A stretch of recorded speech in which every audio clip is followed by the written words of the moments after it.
Hey everyone, Real Comic Stacks. If you haven't already, hit that subscribe button and we'll get started because today we are talking Avengers Endgame. And if you haven't seen the movie yet, spoilers ahead.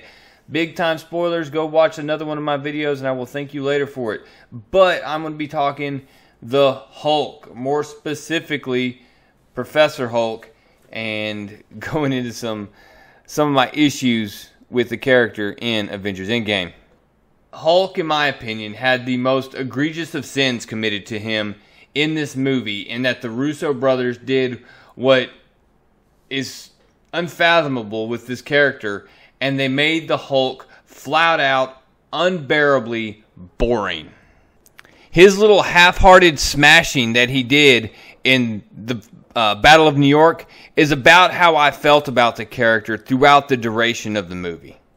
Now, don't get me wrong, he had a couple moments, such as his snap and holding the building off Rhodey and Rocket, and some kind of funny humor. But honestly, the humor I thought was, it wasn't very good. I sat there just looking at it, just kind of, so that's Professor Hulk, huh? I didn't really go for it. There was no bubbling rage beneath the surface. As much as Thor went Lebowski on us, Hulk went full over-medicated, fun sponge Zen Master Hulk, and it was boring. There was nothing really fun about it. Not even the death of Black Widow rattled the Hulk enough to get him to break out of this calm demeanor, and it should have. And that is one thing that people like about the character of the Hulk, that they like about Bruce Banner, is that he has that edge. People relate to that fuse, that when you take that away, when you can't set him off, when he's not, triggered and going off and hulking out, what do you really have? Well, you have Professor Hulk, a really boring Hulk. And that it also means that the Hulk persona is just, based off the criteria for this movie, it just means, or the way they arrange the details of the plot, is that this is just something Bruce can manage with his change of perspective. That this whole time, if I just would have accepted the Hulk as part of me, then I would have been fine this whole time. It doesn't fit with this split personalities that you've seen throughout Ragnarok, Infinity War. It never pays off the why as to why the Hulk was yelling no and not showing up for round 2 versus Thanos and his armies in Infinity War. This newfound positive thinking and mental emotional management of the Hulk completely delegitimizes the curse of the Hulk, if you will. It kills some amazing future storylines, possibly, such as Worldbreaker Hulk. Not that I don't think we'll ever get that, but really, when it comes down to it, the character arc and this change was too much, too fast. It went from he had a Hulk problem to where, no, the Hulk's not a problem, man. I just had to change the way I looked at it, and now I'm good. And that's doing a disservice to the Hulk. But in all honesty, I don't think people want to see this selfie-taking, almost Amadeus Cho-ish, Amadeus Bro Hulk. I don't think that's what people really want. It's not the Bruce Banner Hulk. So I'm complaining a lot about the Hulk, but I'm not solving any problems. Well, I don't bring you problems without trying to bring you a solution. So how would I fix the Hulk in this movie? And I think it's pretty easy. I think you move to a point where, rather than having this Bruce Banner personality with Hulk body, you have the Hulk Bruce Banner coexistence, where it's almost like these friends or almost bad roommates that they go back and forth, they talk and they discuss things, and they help each other out. Hulk understands that there's a place for Bruce Banner, and Bruce Banner, of course, understands what the Hulk brings to the table, and they do that in a way where they coexist. And the reason they do it is because after Infinity War, after that, you have that 21-day period before they go kill Thanos. You get them to come together during that time. You make it to where the Hulk wants revenge. Bruce Banner wants revenge. He wants to change things back.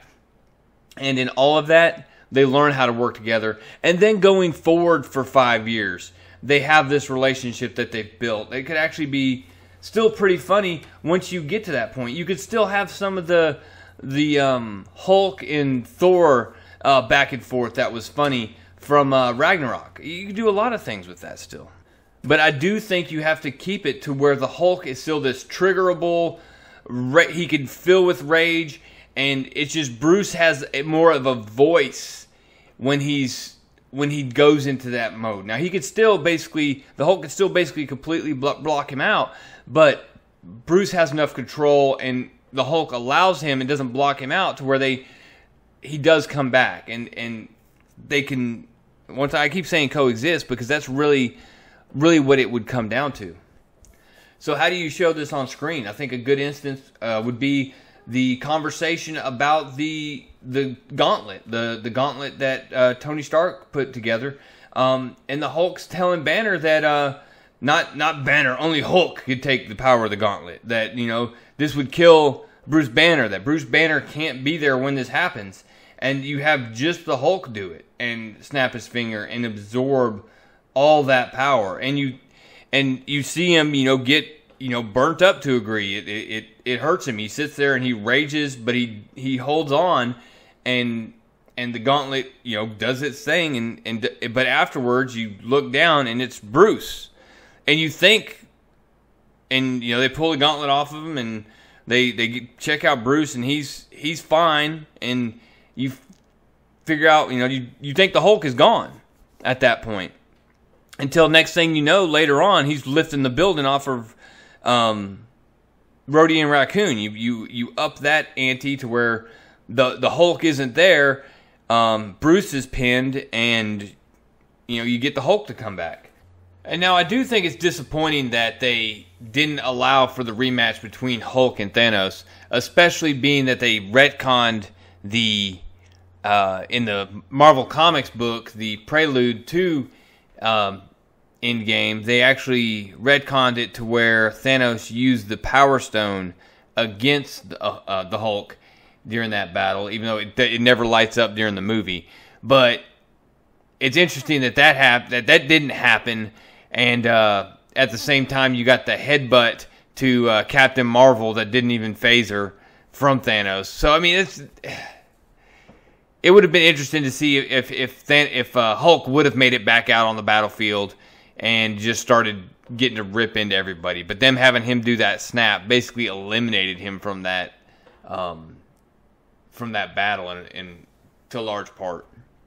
And then, of course, having him hold up a building didn't help either. Anyway, guys, tell me down in the comments what you think.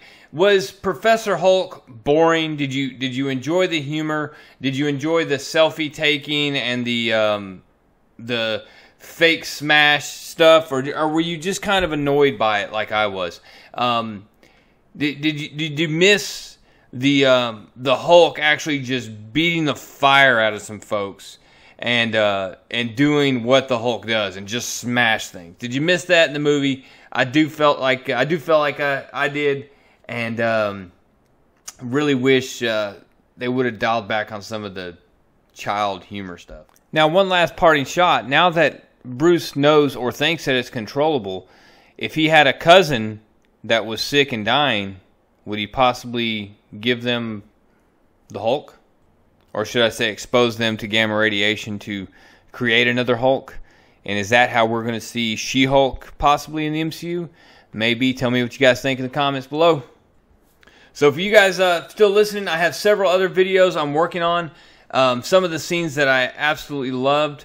I'm going to try to break down my top 5. I'm going to also do a video about how that Hawkeye and Black Widow scene would have meant a lot more if we would have had the prequel of Black Widow prior to this movie. And the build-up and that relationship and what it meant, and also some of the stupidity that was in that fight scene, the selfishness of their selflessness, if you will. But guys, I really appreciate it. Appreciate you listening. If you haven't, hey, hit that subscribe button and make sure you catch these other videos. If you haven't, go check out my Thor video. I'll leave a link here at the end. Had problems with Thor in Avengers Endgame. You might have guessed it. His lack of leadership crushed me. But you can go check that out, guys. I sincerely appreciate you watching. If you haven't, leave a like, guys. That's all I got. Real Comic Stacks. Out!